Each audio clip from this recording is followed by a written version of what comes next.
Hello students, अब हम शुरू करने जा रहे हैं रिडेम्पशन ऑफ डिबेंचर्स का पार्ट 6। और आज के पोर्शन में हम अपना मेथड डिस्कस करेंगे, redemption by draw of lots.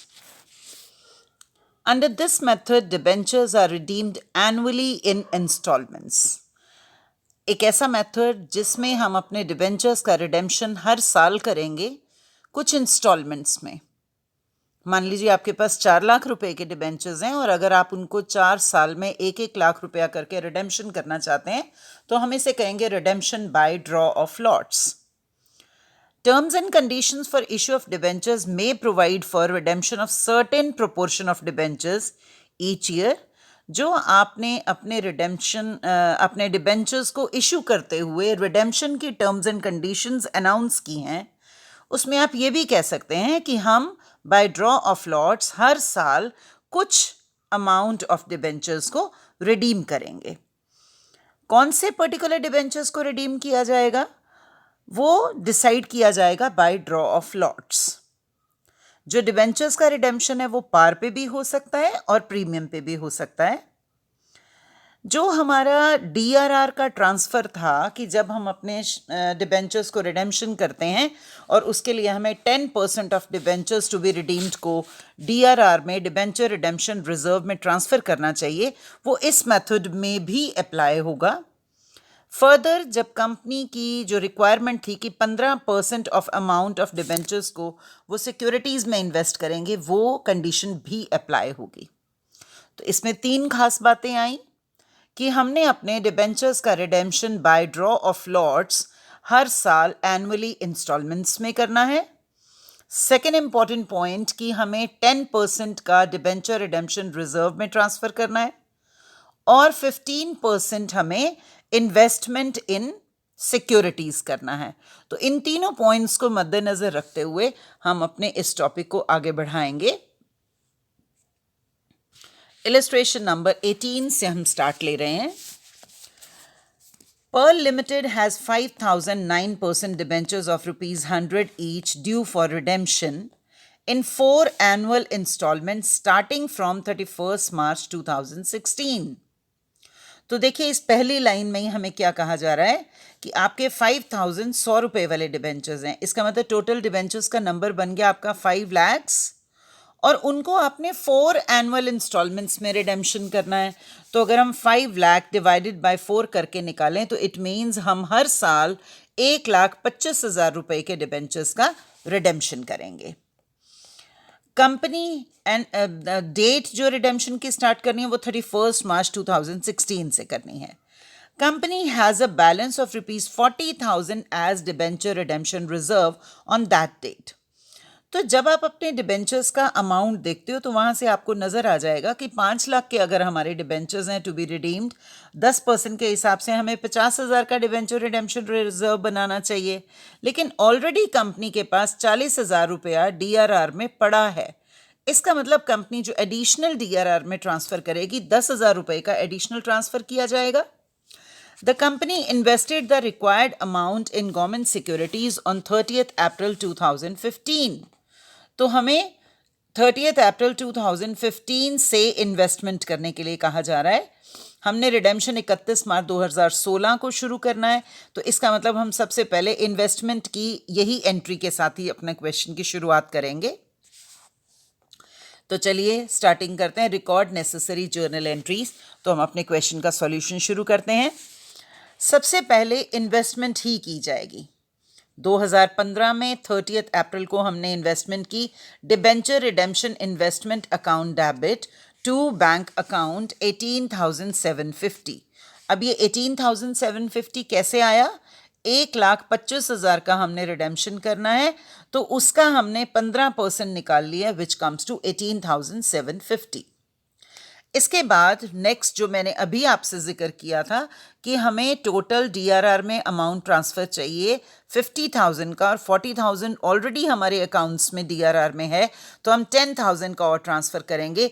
तो अब हम ये ट्रांसफ़र कर देते हैं इन 2016 ऑन 31st मार्च। तो 31st मार्च को हमने क्या शिफ्ट किया? Surplus in statement of profit and loss debit to debenture redemption reserve account, और वो जो एडिशनल 10,000 आपको ट्रांसफर करना था आपने वो कर दिया। अब 31 मार्च 16 से ही हमने रिडेम्पशन करना है। तो ऐसे क्वेश्चंस में आप हर साल रिडेम्पशन करते जाओगे और रिडेम्पशन की दो दो एंट्रीज होती जाएंगी, और लास्ट ईयर से पहले आप अपने इन्वेस्टमेंट्स को सेल कर दोगे। तो अब चलिए शुरू करते हैं। पहले 2016 की दो एंट्रीज, तो हमारी डिबेंचर्स की रिडीम करने की एंट्रीज हो जाएंगी 9% debentures account debit to debenture holders account debit to bank. इसके बाद पहुंच गए हम 2017 में, तो अगेन वही दो entries, debentures account debit to debenture holders account debit to bank. Same इसी तरह से 2018 में भी आप एंट्रीज कर देंगे 9% debentures account debit to debenture holders account debit to bank account. अब आ गया हमारा लास्ट ईयर। तो लास्ट ईयर में आपने अपनी इन्वेस्टमेंट्स को सेल आउट कर देना है, अपनी इन्वेस्टमेंट्स को अनकैश कर लेना है, और उसके लिए हम जो एंट्री करेंगे bank account debit to debenture redemption investment account, और हमने एट पार इनको बेच दिया इन्वेस्टमेंट्स को। अगर हमें कोई रेफरेंस दिया होता कि आपने ज़्यादा अमाउंट के ऊपर किया है तो हम ऐसा कर लेते, लेकिन हमें ऐसा कुछ नहीं कहा गया। अब आ गई लास्ट ईयर की रिडेम्पशन, तो अगेन हम अपनी एंट्रीज कर देंगे debentures account debit to debenture holders account, then debenture holders account debit to bank account. और अब क्वेश्चन के एंड में आपके पास जो एंट्री आ जाएगी, debenture redemption reserve account debit to general reserve account. हमने लास्ट में जो अपना DRR बनाया था उसको हमने 50,000 में ट्रांसफर कर दिया। अब एक नोट दिया है आपके समझने के लिए, in case of redemption in instalments we need to invest amount in securities for the first installment and it remains invested up to last installment as is done in the question। आपने देखा कि हमने साल के शुरू में ही question जब हमने स्टार्ट किया, हमने 31 मार्च 16 को रिडेम्पशन करना था, तो उससे पहले अप्रैल 15 में हमने इन्वेस्टमेंट कर दिया। वो इन्वेस्टमेंट को आपने ऐसे ही कॉन्टिन्यूड रखा, और लास्ट ईयर में रिडेम्पशन करने से पहले आपने उन इन्वेस्टमेंट्स को एनकैश कर लिया। तो ये था हमारा फर्स्ट क्वेश्चन, होपफुली आपको समझ में आया होगा। इसमें इंपॉर्टेंट ध्यान देने वाली बात ये थी कि हम अपनी इन्वेस्टमेंट्स करते हैं, उन इन्वेस्टमेंट्स को मेंटेन करते हैं। अब नेक्स्ट क्वेश्चन जब हम सॉल्व करेंगे तो उसमें आपको एक चेंज्ड पोजीशन नजर आएगी। लेट अस सी इलस्ट्रेशन नंबर 11। इसमें आप देख पा रहे हो कि जो रिडीमेबल अमाउंट है डिबेंचर्स का, जो रिडेम्पशन किया जाना है, वो हर साल अलग नंबर ऑफ डिबेंचर्स का रिडेम्पशन किया। वहाँ हमने एनुअली 1,25,000 का रिडेम्पशन करना था, यहाँ अमाउंट्स चेंज हो रहे हैं। तो हमें इस बात का ध्यान रखना है कि अगर हमारा डिबेंचर्स का रिडेम्पशन का अमाउंट बढ़ता है तो उस साल से पहले, जब हमारा अमाउंट बढ़ रहा है रिडेम्पशन का, उस साल से पहले हम एडिशनल इन्वेस्टमेंट करेंगे। और अगर बाय चांस हमारा ये डिबेंचर्स टू बी रिडीम्ड का बैलेंस कम होता है तो उस केस में हम एडिशनल इन्वेस्टमेंट्स को एनकैश कर लेंगे। तो अभी फिलहाल हम इलस्ट्रेशन नंबर 19 करने जा रहे हैं, जिसमें नंबर 2 साल के बाद बढ़ेगा। तो जहां बढ़ने की बात आएगी वहां हम एडिशनल इन्वेस्टमेंट करेंगे, अदरवाइज क्वेश्चन में नया पॉइंट नहीं है। तो चलिए शुरू करते हैं। LX Limited issued 30,000 8% debentures of ₹100 each on September 6th, 2011, redeemable as follows। सबसे पहले 31 मार्च 2015 को आप 7,000 डिबेंचर्स का रिडेम्पशन कर रहे हैं। देन 16 में अगेन आप 7,000 डिबेंचर्स का रिडेम्पशन कर रहे हैं। 17 में आप 8,000 डिबेंचर्स का रिडेम्पशन कर रहे हैं। तो हमें 31 मार्च 2017 से पहले अपना एडिशनल 1,000 डिबेंचर्स के लिए इन्वेस्टमेंट करना होगा 15%। फिर उसके बाद 18 में अगेन 8,000 डिबेंचर्स का रिडेम्पशन करना है। The directors decided to transfer to debenture redemption reserve ₹40,000 and ₹50,000 on March 2012 and 13 respectively, and balance required in 2014. Journalize। अब इस क्वेश्चन में हमें ध्यान रखना है, एक तो इंस्टॉलमेंट्स चेंज हो रही हैं amount of debentures to be redeemed की, तो इसका क्या फ़र्क पड़ेगा, और इसके अलावा हमें डिबेंचर रिडेम्पशन रिजर्व टोटल कितना बनाना है। जैसे आप देख पा रहे हो यहाँ पे हमारे जो डिबेंचर्स का नंबर है 30,000 डिबेंचर्स हैं, 100 रुपये का एक डिबेंचर है, तो आपका अमाउंट बन जाता है 30 लैक्स। 30 लैक्स का 10% बनता है 3 लैक्स। तो 3 लैक्स में से हमें पहले एक साल में ट्रांसफ़र करने को कहा जा रहा है 40,000 2012 में, फिर 2013 में हमने 50,000 किया और बैलेंस अमाउंट हमने 2014 में किया। तो total required amount to be transfer to debenture redemption reserve बन रहा है हमारा 3 लाख रुपया। 40,000 हम ट्रांसफ़र कर दिया, फिर हमने अगले साल 50,000 ट्रांसफ़र कर दिया। तो जब 2014 आएगा तो हम कितना अमाउंट ट्रांसफ़र करेंगे? Required amount is 3 lakh, minus कर दिया जाएगा 40,000 एंड 50,000, तो 2,10,000 का एडिशनल हमें ट्रांसफ़र करना होगा। चलिए स्टार्ट करते हैं इस क्वेश्चन के सॉल्यूशन के साथ। तो इस क्वेश्चन में सबसे पहले, क्योंकि हमें क्वेश्चन की पहली लाइन में कहा है Alex limited issued 30,000 8% debentures of 100 each redeemable as follows. तो इशू करने की एंट्री कही जा रही है हमें, तो इशू भी एट पार है, रिडेम्पशन भी एट पार है, तो हमने एंट्री सिंपल कर दी अपनी दो entries, bank account debit to debenture application and allotment account, debenture application and allotment account debit to debentures account. इसके बाद हमें डिबेंचर रिडेम्पशन रिजर्व में ट्रांसफ़र करने को कहा गया था, तो हम वो अपना ट्रांसफ़र कर देते हैं। हमें ये ट्रांसफ़र करना शुरू करना था 2012 से, तो हम 31 मार्च 2012 को 40,000 रुपीज़ ट्रांसफ़र कर देंगे और हमारी एंट्री बन जाएगी surplus in statement of profit and loss account debit, sorry account नहीं लगाना हमने, surplus in statement of profit and loss debit to debenture redemption reserve account and will be shifting 40,000 to this account as mentioned in question. उसके बाद आगे चलते हैं, फिर आप ट्रांसफ़र करेंगे surplus in statement of profit and loss to debenture redemption reserve. यहाँ amount में मिस्टेक है, प्लीज़ आप उसको चेकआउट कीजिएगा। 50,000 अमाउंट हमने ट्रांसफ़र करना है इस एंट्री में, ठीक। तो ये 50,000 भी हमारा ट्रांसफ़र हो गया। अब चलते हैं अगली ट्रांजैक्शन की तरफ, 31 मार्च 2014 में। तो अब यहाँ पे हम जो ट्रांसफ़र करेंगे surplus in statement of profit and loss debit 2,10,000 का ट्रांसफ़र करेंगे to debenture redemption reserve account, again 2,10,000। और ये 2,10,000 कैसे आया, हमने अभी थोड़ी देर पहले डिस्कस किया था कि हम 3 लाख में से 90,000 माइनस कर देंगे और बाकी का बचा हुआ 2,10,000 हम ट्रांसफ़र कर देंगे अपने डिबेंचर रिडेम्पशन रिजर्व में। अब हमने सारे desired amounts debenture redemption reserve में ट्रांसफ़र कर लिए और हमें अपना रिडेम्पशन स्टार्ट करना है। कब से करना है? 31 मार्च 2015 से। तो उससे पहले हम इन्वेस्टमेंट कर देंगे, इन्वेस्टमेंट करेंगे अपने पहली जो इंस्टॉलमेंट है हमारी रिडेम्पशन की, उस अमाउंट का 15%। तो हमारी जो फर्स्ट हमारा अमाउंट बनता है रिडेम्पशन करने का, वो हमारा बन रहा है 7 लैक्स। कैसे बना? 7,000 डिबेंचर्स ऑफ 100 ईच। तो जब हमारे 7,000 डिबेंचर्स को हम करने जा रहे हैं 100 ईच के, तो वो बन गया 7 लाख रुपया, और आप 7 लाख का 15% कैलकुलेट करेंगे, दैट कम्स टू 1,05,000। तो हम अपनी एंट्री कर देंगे debenture redemption investment account debit to bank account.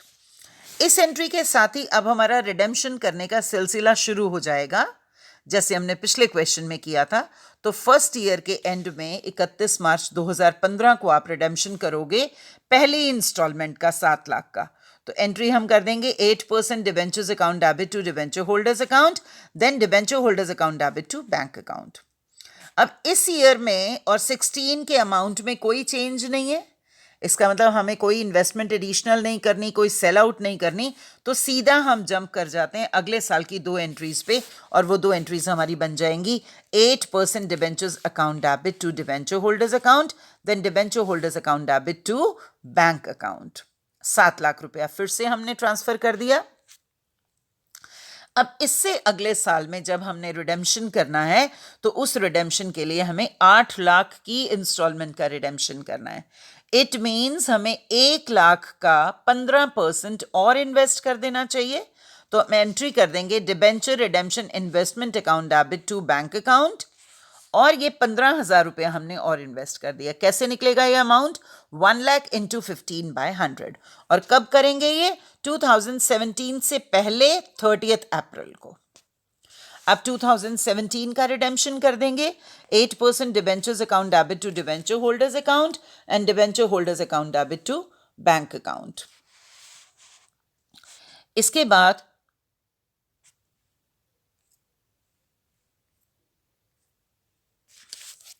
Next हम अपनी जो ट्रांसफर करेंगे 4th ईयर में, फिर से अब लास्ट ईयर आ जाता है हमारा, तो उससे पहले हम अपनी इन्वेस्टमेंट्स को सेल आउट कर देंगे।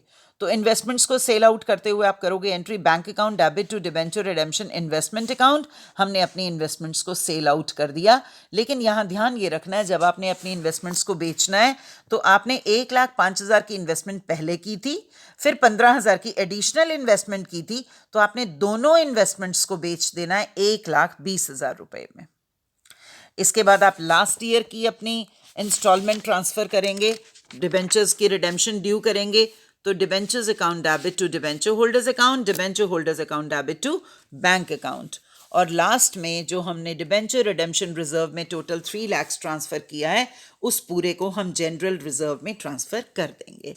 और इसके साथ ही हमारा ये भी इलस्ट्रेशन वाइंड अप होता है। चलिए बढ़ते हैं अपने अगले इलस्ट्रेशन की तरफ। फर्स्ट इलस्ट्रेशन में आपने देखा था कि हमने 4 ईयर्स में इक्वल इंस्टॉलमेंट्स शिफ्ट की। फिर सेकेंड ईयर में पहले 2 साल सेम अमाउंट था, थर्ड ईयर में अमाउंट बढ़ गया तो हमने एडिशनल इन्वेस्टमेंट की। अब इस क्वेश्चन में एक और नया स्टेप हमें सीखने को मिलेगा। आप देख पा रहे हो क्वेश्चन को, 3 सालों में रिडेम्पशन हुई है, 31 मार्च 2012 को, 13 को और 14 को। और सबसे पहली रिडेम्पशन हम 3,000 डिबेंचर्स की कर रहे हैं, फिर हम 2,000 की कर रहे हैं। तो जब आपने 3,000 से 2,000 की तरफ मूव करना है तो आपने एडिशनल जो इन्वेस्टमेंट है उसको सेल आउट कर देना है। एंड जब आपने 13 से 14 की तरफ मूव करना है तो आपको एडिशनल इन्वेस्टमेंट करना है।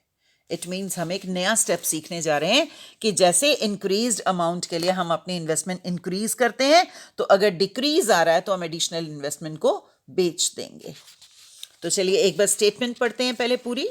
X Limited issued 10,000 8% debentures of rupees 100 each as on 1st November 2006, redeemable at premium of 5%। तो सबसे पहले तो डिबेंचर्स इशू करने की एंट्री का जिक्र किया जा रहा है हमें, और दूसरा हमने जो रिडेम्पशन करना है वो प्रीमियम पे करना है। तो जब प्रीमियम पे रिडेम्पशन करना है तो हमारी पहली दोनों एंट्रीज के ऊपर इसका फर्क पड़ेगा। अभी हम एंट्रीज करेंगे इसकी। फिर 3 इंस्टॉलमेंट्स में रिडेम्पशन करनी है, 2012 में, 13 में, 14 में। इसके अलावा हमें कहा जा रहा है The directors have decided to transfer required amount to debenture redemption reserve, and we all know that 10% amount is to be transferred to DRR in 4 equal installments with effect from March 2008। और ये हमें जो transfer करने को कहा जा रहा है वो 4 इंस्टॉलमेंट्स में करना है हमने, और ये हमने मार्च 2008 से ट्रांसफ़र करना शुरू करना है।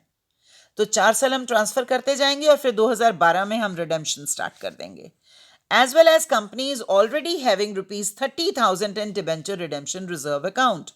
तो ऑलरेडी कंपनी के पास 30,000 DRR में पड़ा है। इट मीन्स हम पहले रिक्वायर्ड अमाउंट चेक करेंगे।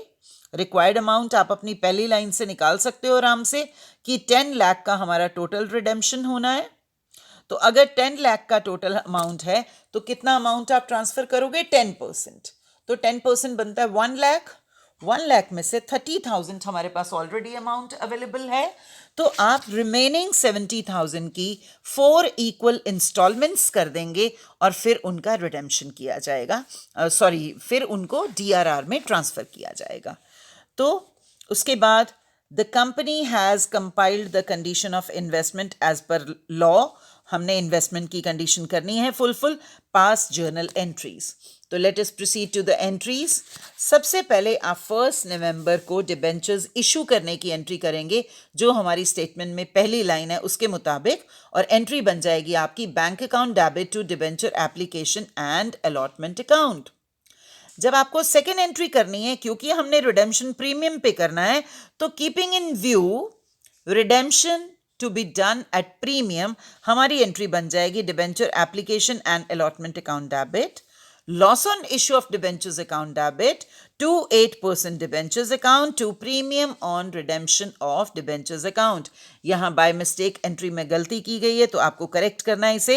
ये लिखा जाएगा to premium on redemption of debentures account. इसके बाद नेक्स्ट 2008 से हमने अपना DRR बनाना शुरू करना है. तो कैसे एंट्री की जाएगी? 2008 में हमने अपनी जो ट्रांसफ़र करनी है, यहाँ डेट गलत मेंशन की गई है तो आपको ध्यान रखना है इसका. आप एंट्री करेंगे surplus in statement of profit and loss debit to debenture redemption reserve, और ये पहली इंस्टॉलमेंट आपने ट्रांसफ़र कर दी. और ये अमाउंट हमने कैसे निकाला है? 1 लाख चाहिए हमें टोटल, ऑलरेडी पड़ा 30,000, तो जो रिमेनिंग 70,000 अमाउंट है वो हम ट्रांसफ़र करना है हमें DRR में. तो अमाउंट जो एक इंस्टॉलमेंट का बनेगा वो 17,500 का बन जाएगा, 17,500. तो हमने फर्स्ट ट्रांसफ़र किया, इसके बाद हमने नेक्स्ट ट्रांसफ़र किया सेकेंड ईयर का, फिर थर्ड ईयर का, फिर फोर्थ ईयर का. चारों साल में सेम एंट्री हम करते जा रहे हैं. और 2011 के बाद अब क्योंकि हमने फर्स्ट रिडेम्पशन 2012 में कर देना है तो उससे इमीडिएटली पहले आप 30 अप्रैल को ट्रांसफ़र करेंगे, इन्वेस्टमेंट करेंगे debenture redemption investment account debit to bank account. अब क्योंकि हमने पहला रिडेम्पशन 3 लाख रुपए के डिबेंचर्स का करना है तो हम 3 लाख का 15,000 मतलब 45,000 रुपया इन्वेस्टमेंट कर देंगे. अब इसके बाद नेक्स्ट एंट्री आप करोगे तो bank account debit to debenture redemption investment account, क्योंकि हमने अब अपनी सेल करनी है एडिशनल इंस्टॉलमेंट की, तो आप कैसे करोगे? Bank account debit to debenture redemption investment account. अब हमने ये एनकैश कब कर लिया? जिस साल में हमने रिडेम्पशन करनी है उससे एक साल पहले हमने कर दी एंट्री. तो bank account debit to debenture redemption investment account, जो हमारे 3 लाख के बाद 2 लाख का रिडेम्पशन करना है तो वो एडिशनल इन्वेस्टमेंट्स को हमने सेल किया है. अब हम पहले साल की रिडेम्पशन कर देंगे. 8% debentures account debit, premium on redemption of debentures account debit to debenture holders account, then debenture holders account debit to bank account. अब हम मूव करेंगे सेकेंड ईयर की इंस्टॉलमेंट रिडेम्पशन करने की. तो 8% debentures account debit 2 lakh, premium on redemption of debentures account debit 10,000 to debenture holders account 2,10,000. और फिर redemption कर दिया हमने debenture holders account debit to bank करते हुए. इसके बाद आप एडिशनल इन्वेस्टमेंट करोगे क्योंकि नेक्स्ट आपका रिडेम्पशन 5 लाख के डिबेंचर्स का होना है, तो 3 लाख के अमाउंट का डिफरेंस है, तो 3 लाख का 15% फिर से इन्वेस्ट किया जाएगा. तो हमारी एंट्री बन जाएगी debenture redemption investment account debit to bank account, और अभी आप 45,000 का ट्रांसफर कर देंगे. ये एडिशनल कैसे आया? 15% ऑफ 3 लाख. इसके बाद आपने इन्वेस्टमेंट्स को एनकैश करना है. लास्ट इंस्टॉलमेंट से पहले हम अपनी इन्वेस्टमेंट्स को एनकैश कर लेंगे. तो एंट्री बन जाएगी हमारे पास bank account debit to debenture redemption investment account. और यहाँ हमें ध्यान क्या रखना है? शुरू में हमने 45,000 की इन्वेस्टमेंट की थी, फिर हमने 15,000 की इन्वेस्टमेंट को एनकैश कर लिया था, और फिर हमने दोबारा 45,000 की 45,000 की इन्वेस्टमेंट की. तो यहाँ एनकैश करने के लिए अमाउंट कैसे निकालोगे आप? 45,000 माइनस 15,000 प्लस 45,000, तो ये टोटल 75,000 की इन्वेस्टमेंट हमने एनकैश करनी है. इसके बाद थर्ड ईयर की रिडेम्पशन आ जाएगी. तो 8% debentures account debit, premium on redemption of debentures account debit to debenture holders account, then debenture holders account debit to bank account. अब हमारी आ गई सीधी लास्ट एंट्री. तो लास्ट एंट्री में आप अपना डिबेंचर रिडेम्पशन रिजर्व का जो टोटल अमाउंट है 1 लाख उसे ट्रांसफ़र कर देंगे जनरल रिजर्व में. और इसके साथ ही हमारा क्वेश्चन और आज की वीडियो भी हम वाइंड अप करते हैं. इससे नेक्स्ट वीडियो में हम अपना लास्ट टॉपिक कवर अप करेंगे. तो थैंक यू फॉर टुडे.